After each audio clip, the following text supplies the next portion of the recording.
కార్గిల్ యుద్ధం భారత్ పాకిస్తాన్ మధ్య మే 2 జూలై 1999లో కాశ్మీర్లోని కార్గిల్ జిల్లాలో మరికొన్ని సరిహద్దుల వద్ద జరిగింది. ఈ యుద్ధానికి కారణం పాకిస్తాన్ సైనికులు కాశ్మీరీ తీవ్రవాదులు నియంత్రణ రేఖ దాటి భారతదేశంలోకి చొరబడడం. యుద్ధ ప్రారంభ దశలో పాకిస్తాన్ ఇది కాశ్మీరీ తిరుగుబాటుదారులు చేస్తున్న యుద్ధంగా పేర్కొన్నప్పటికీ యుద్ధంలో మరణించిన వారి దగ్గర లభించిన ఆధారాలను బట్టి తర్వాత పాకిస్తాన్ ప్రధానమంత్రి సైన్యాధిపతులు చేసిన వ్యాఖ్యలను బట్టి ఇందులో పాకిస్తాన్ సైనిక దళాల హస్తం ఉందని రుజువైంది. నియంత్రణ రేఖ దాటి పాకిస్తాన్ ఆక్రమించుకున్న ప్రదేశాలను భారత సైన్యం భారతీయ వాయుసేన సహకారంతో తిరిగి స్వాధీనపరుచుకుంది. అంతర్జాతీయంగా వస్తున్న ఒత్తిడిని తట్టుకోలేక పాకిస్తాన్ సైన్యం వెనుతిరిగింది.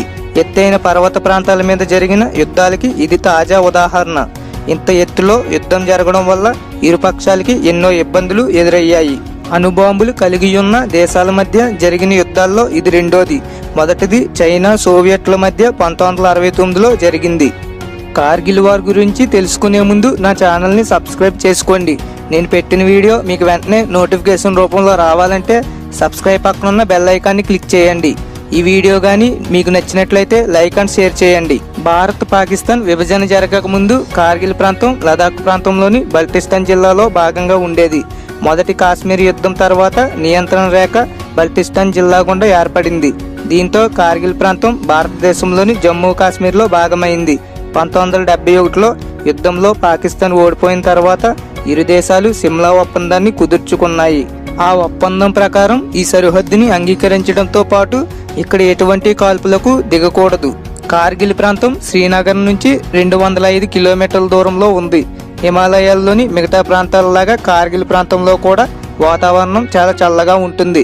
శీతాకాలంలో ఉష్ణోగ్రత 48 డిగ్రీల సెల్సియస్గా ఉంటుంది. శ్రీనగర్ లేహ్లను కలిపే జాతీయ రహదారి NH-1D కార్గిల్ గుండా వెళ్తుంది. ఈ ప్రాంతంలోకి పాకిస్తాన్ చొరబాటుదారులు వచ్చి 160 కిలోమీటర్ల పొడవున కొండలపై నుంచి కాల్పులు జరిపారు.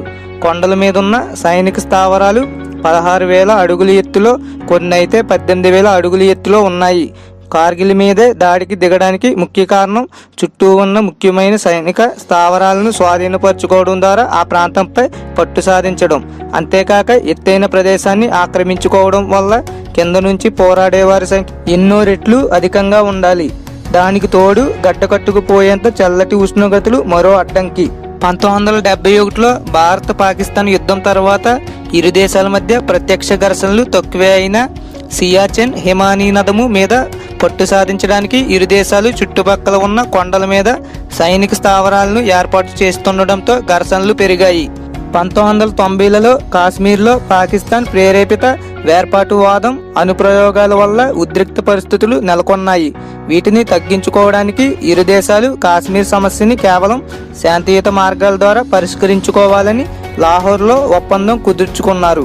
1998-1999 మధ్య శీతాకాలంలో పాకిస్తాన్ సైన్యం కొంతమంది సైనికులను ముజాహిదీన్ల రూపంలో భారత్ కాశ్మీర్లోకి పంపింది. ఈ చర్యకి ఆపరేషన్ భద్ర అని పేరు పెట్టారు. దీని లక్ష్యం కాశ్మీర్ లడఖ్ ప్రాంతాలను విడదీసి భారత సైన్యాన్ని సియాచెన్ నుండి వెనక్కి పంపడం, భారత్ని కాశ్మీర్ సరిహద్దు పరిష్కారంలో ఇరుకుని పెట్టడం. అంతేగాక ఈ ప్రాంతంలో ఉద్రిక్తతల వల్ల కాశ్మీర్ సమస్య అంతర్జాతీయంగా ముఖ్యాంశం అవ్వాలని పాక్ ఉద్దేశం. భారత సైన్యాధిపతి వేద్ ప్రకాష్ మాలిక్ ఎందరో ఇతర పండితుల ప్రకారం ఈ కార్యక్రమానికి పాకిస్తానీయులు చాలా కాలం క్రితమే రంగం సిద్ధం చేసుకున్నారు. కానీ యుద్ధ తీవ్రతకి భయపడి పాకిస్తాన్ నాయకులు వెనక్కి తగ్గారు. 1998లో పర్వేజ్ ముషారఫ్ పాక్ సైన్యాధిపతి అవ్వగానే మళ్ళీ ఈ పథకానికి ప్రాణం పోశాడు. యుద్ధానంతరం పాక్ ప్రధాని నవాజ్ షరీఫ్ ఈ విషయాలేవి తనకు తెలియవని, భారత ప్రధాని వాజ్పేయి చేసిన ఫోన్ ద్వారానే ఈ విషయాలు తెలిసాయని తెలిపాడు. ఈ పథకం మొత్తం ముషారఫ్ అతని సన్నిహిత సైన్యాధికారులు కలిసి చేశారని షరీఫ్ చాలామంది పాక్ రచయితలు చెప్పారు. కానీ ముషారఫ్ ఈ పథకాన్ని లాహోర్ ఒప్పందానికి 15 రోజుల ముందే షరీఫ్కు తెలియపరిచానని చెప్పాడు. యుద్ధం మొత్తాన్ని 3 భాగాలుగా విభజించారు. మొదటి దశలో పాక్ దళాలు భారత కాశ్మీర్లోకి చొరపడి వ్యూహాత్మకంగా కీలకమైన ప్రాంతాలను ఆక్రమించుకుని NH-1 జాతీయ రహదారిని శతఘ్నుల పరిధిలోకి తెచ్చుకున్నాయి. రెండో దశలో భారత దళాలు చొరబాట్లను గుర్తించి సైన్యాన్ని సమాయత్తం చేసింది. ఆఖరి దశలో ప్రధాన యుద్ధాలు జరిగి భారతదేశం పాక్ ఆక్రమించుకున్న ప్రాంతాలను తిరిగి స్వాధీనంలోకి తెచ్చుకుంది. అంతర్జాతీయ ఒత్తిడి తట్టుకోలేక పాక్ సేనలు వెనుదిరిగాయి. శీతాకాలంలో వాతావరణం బాగా చల్లగా ఉండటం వల్ల ఇరు దేశాల సైన్యాలు కొన్ని సైనిక స్థావరాలను వదిలి వెనక్కి వెళ్లారు. వాతావరణం అనుకూలిస్తే తిరిగి వారి వారి స్థానాలకి వెళ్లి గస్తీ నిర్వహించారు. ఫిబ్రవరి 1999లో పాకిస్తాన్ సైన్యం తన సైనిక స్థావరాలను వెంటనే తిరిగి ఆక్రమించుకోవడమే కాక నియంత్రణ రేఖ దాటి భారత సైనిక స్థావరాలను కూడా ఆక్రమించుకున్నారు. Special services group northern light ఇన్ఫాంట్రీకి చెందిన సైనికులు భారత భూభాగంలోకి చొరబడి యుద్ధానికి అనువైన ప్రదేశాలను ఆక్రమించుకున్నారు. వీరికి కాశ్మీరీ తీవ్రవాదులు, ఆఫ్ఘన్కి చెందిన కిరాయి తీవ్రవాదులు సహకరించారు. మొదట్లో భారత సైన్యం ఈ చొరబాట్లను పలు కారణాల వల్ల గుర్తించలేదు. గస్తీ కాసే దళాలను చొరబాట్లు జరిగిన ప్రాంతానికి పంపలేదు.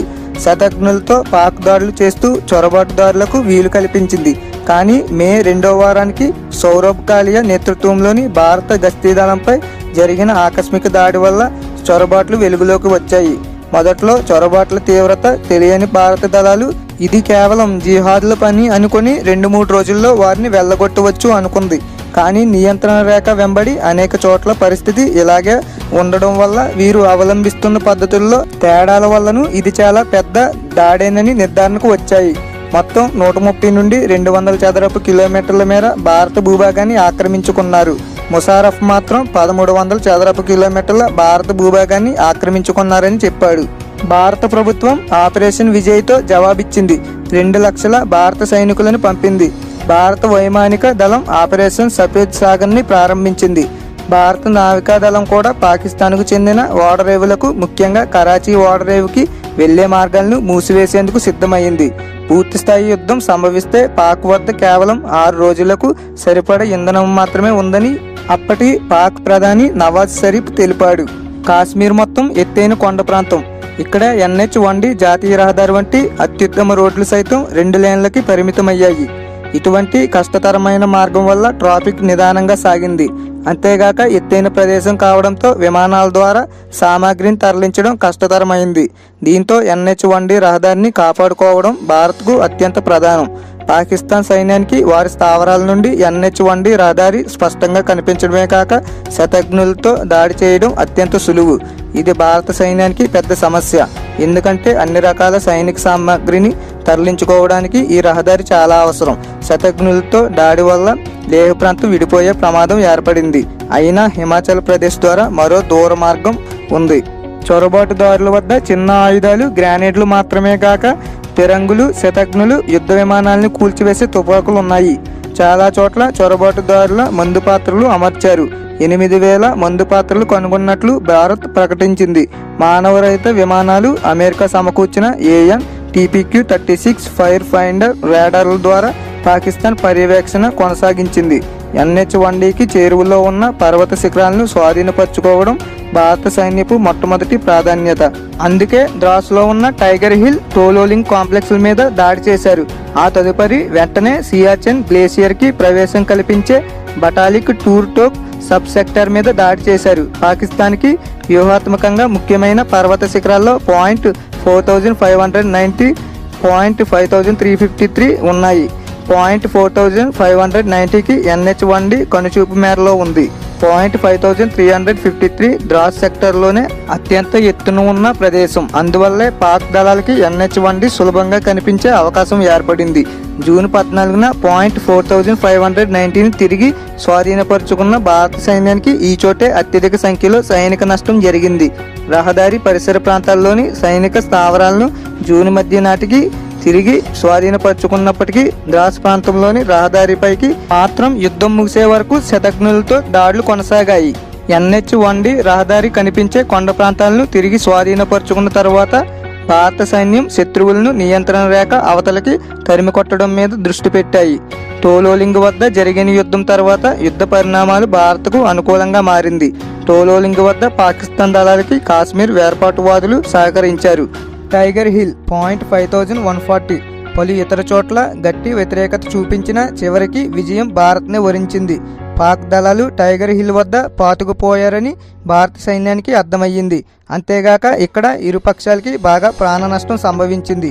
చివరగా జరిపిన దాడిలో 10 మంది పాక్ సైనికులు, 5గురు భారత సైనికులు మృతి చెందగా టైగర్ హిల్ భారత వశమైంది. మరికొన్ని పేర్లేని కొండలపై కూడా తీవ్ర పోరాటాలు జరిగాయి. ఆపరేషన్ పూర్తిగా మొదలయ్యేసరికి దాదాపు 250 శతఘ్నులను కనుచూపు మేరలో ఉన్న సైనిక గుడారాల్లోని చొరబాటుదారులని వెళ్లగొట్టడానికి సిద్ధం చేశారు. బోఫోర్స్ ఫీల్డ్ హోవిట్జర్ కాంగ్రెస్ ప్రభుత్వ హయాంలో జరిగిన బోఫోర్స్ కుంభకోణంతో అపఖ్యాతి మూటగట్టుకున్నాయి. చాలా ముఖ్య పాత్ర పోషించాయి.